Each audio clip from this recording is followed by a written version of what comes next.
그러니까 지금 미국 명품 매장 강도짓 하고 있는 흑인들을 우리나라 좌파들은 민주화 유공자로 볼 수가 있어요. 와, 저거 민주화 운동 제대로 한다. 우리 옛날에 했던 거 생각난다. 뭐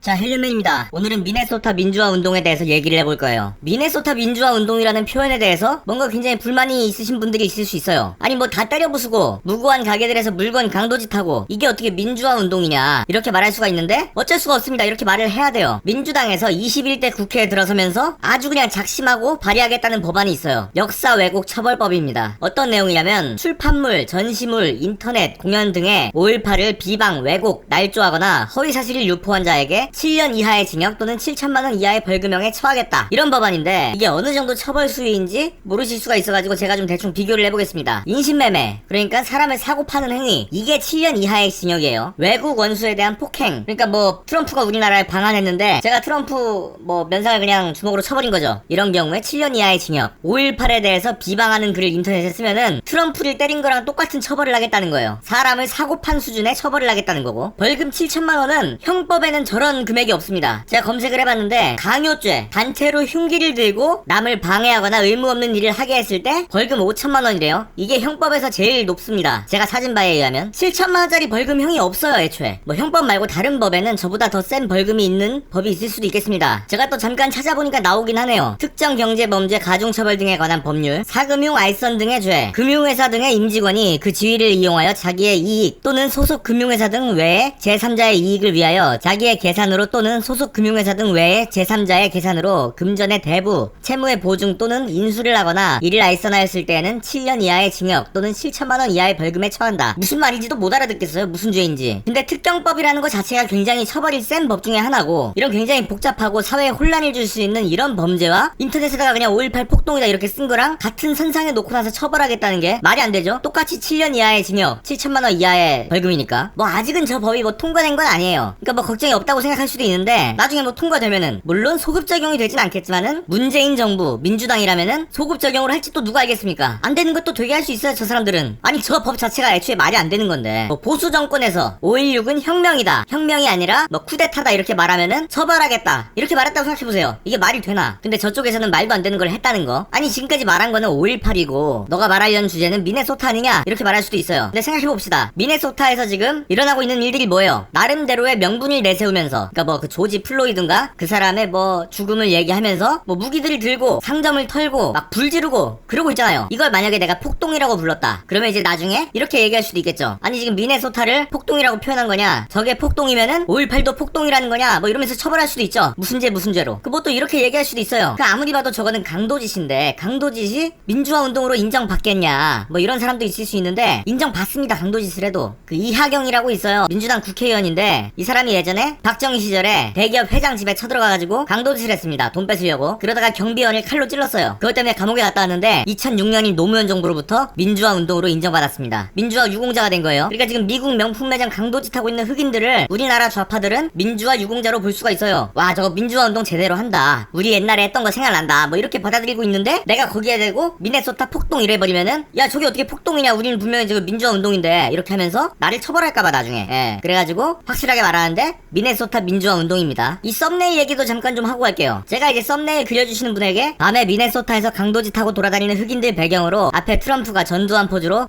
미네소타는 이거 하는 썸네일 좀 그려주세요 이렇게 보냈는데 이런 사진을 보내온 거예요. 이걸 보고 나서 내가 왜 이거 눈동자밖에 안 보이지 이렇게 생각을 했는데 조금 깊게 생각해보니까 무슨 뜻인지 좀 알겠더라고요. 예. 굳이 설명은 안 하겠습니다. 자, 이제 본론으로 돌아와가지고 미네소타 민주화 운동에 대해서 좀 알아봅시다. 조지 플로이드라는 미네소타에 살고 있는 흑인이 있는데 키가 한 2m 된대요. 전과 구범이에요. 사소한 것도 아니고 주거 침입, 무장강도, 마약 소지, 절도 뭐 이런 거 했다고 합니다. 근데 6년 동안 범죄를 저지르지 않았다고 해요. 이 사람이 위조지폐를 썼다는 혐의를 받아가지고 경찰에게 체포를 당했는데 체포 과정에서 백인 남성 경찰이 이 조지 플로이드가 수갑 차고 이제 협조적으로 이제 체포에 응했는데 무릎으로 이제 목을 짓눌러가지고 질식사 시켰다고 해요. 나를 죽이지 말라, 숨을 못 쉬겠다 이렇게 말을 하는데도 3분 가까이 목을 눌러가지고 죽었대요. 이 영상이 퍼지면서 흑인들이 굉장히 분노를 한 겁니다. 시위에다가 불을 지르기도 하고 총기를 가지고 나와서 경찰을 위협하기도 하고 처음엔 마트 같은 데를 가게를 털다가 명품 매장을 털고 막 애플 스토어 그런 데도 털고 삼성 TV 같은 것도 막 훔치고 그러고 있대요. 근데 놀라운 거는 그 와중에 가장 안전한 가게 서점은 안 턴답니다. 저런 폭력 시위 하는 사람들은 책에 관심이 있을 수가 없죠. 이 사건에 대해서 저는 어떻게 생각하느냐, 그냥 원론적입니다. 저 조지 플로이드가 전과가 있든 뭐 체격이 위협적이든 간에 그게 과잉 진압에 대한 정당화가 될 수는 없어요. 왜냐면 체포 과정에서 저항하지 않았으니까. 만약에 저 사람이 그 백인 경찰을 위협했거나 아니면 몸부림을 쳤거나 그랬으면 이해를 하겠는데 영상에 보면 그런 게 없습니다. 근데 똑같아요. 저 백인 경찰이 조지 플로이드를 과잉 진압했다고 해서 저 폭도 아니 민주화 예비 유공자들에게 정당성이 부여되는 건 아닙니다. 그 구찌, 프라다, 샤넬, 루이비통 이런 매장 점주들이 저 사람들이 뭐 조지 플로이드를 압박한 것도 아니고 그냥 자기 욕심 때문에 저렇게 털고 있는 거잖아요. 현재 트럼프 대통령 같은 경우에 시위대를 쓰레기라고 비난하면서 군대를 동원하겠다고 했답니다. 근데 이거 너무 우리나라 그 5.18이랑 너무 똑같지 않나. 요즘에 이제 국뽕에서 K 시리즈가 좀 유명하지 않습니까? K 방영 뭐 그런 거. 미국에서 지금 트럼프가 하는 것도 약간 K 영향을 받지 않았나. K염령.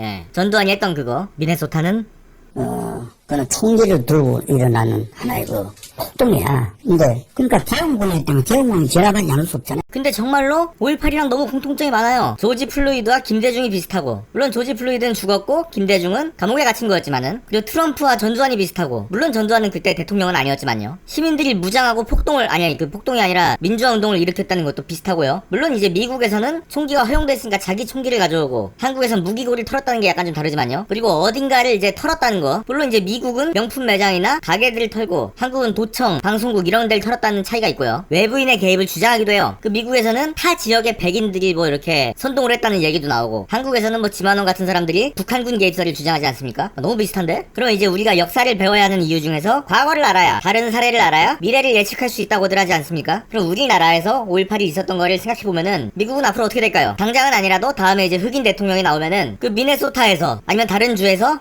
그 민주화 운동을 했던 사람들, 상점을 털고 뭐 경찰을 위협하고 물건을 훔치다가 처벌을 받은 사람들에 대해서 다 특별 사면해주고 민주화 유공자로 대우를 해주지 않을까. 그때 그 강도를 저질렀던, 아니 민주화 운동을 저질렀던 사람들의 자녀까지 뭔가 특혜를 주지 않을까. 더 나아가서 미네소타 민주화 운동에 대해서 비방하는 사람들은 7년 이하의 징역 또는 $7만 이하의 벌금에 처하지 않을까. 뭐 이런 생각을 하면서 오늘 영상은 마치겠습니다.